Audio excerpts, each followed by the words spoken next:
Capital One versus Chocomucho rematch. Laglagan sa Pool A. Belen babawian ng CMFT. Coach Dante adjustment problem.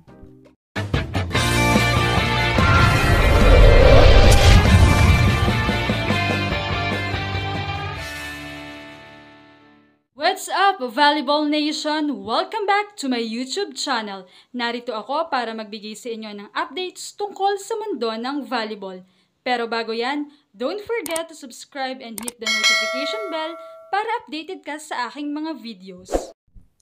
Papalapit na nga ang susunod na round ng PBL Reinforced Conference at pipiliin na kung saang pool muli mapapabilang ang mga malalaglag na teams sa Pool A and Pool B.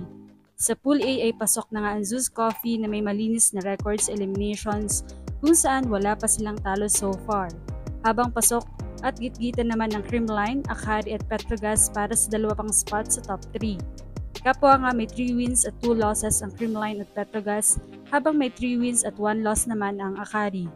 Ang natitirang game na nga lamang sa round 1 para sa Pool A ay ang Akari versus Zeus Coffee. Kaya naman kung mananalo ang Akari sa Zeus ay sure na top 2 na ang Akari, habang ang pagbabasehan naman sa point ratio ay lamang ang Creamline sa Petrogas, subalit kung matatalo ang Akari ay magtatabla ang Creamline, Petrogas at Akari sa 3-2.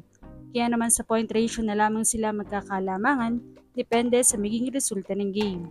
Habang exciting din ang kahihinatnan ng Pool B, kung saan pasok na nga sa top 3 ang PLDT at Farm Fresh, habang inaabangan naman ang rematch ng Chocomucho at Capital One, kung saan ang laban na ito ang magdidikta kung sino ang papasok sa top 3 at kung sino ang lalagapak sa bottom 3 na kung saan makakalaban ng bottom 3 ang top 3 ng kabilang pool. Kaya naman panalangin ng mga fans ng bawat koponan ay manalo upang hindi na ganon kahirap ang mga laban sa susunod na round.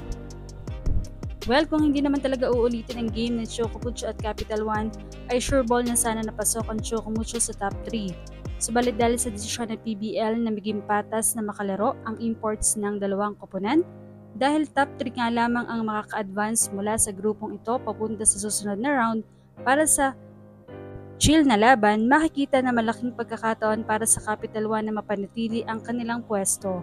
Ngunit hindi rin ligtas ang Chocomucho. Kailangan nilang mag-push ng malakas para hindi mawala ng tsansa.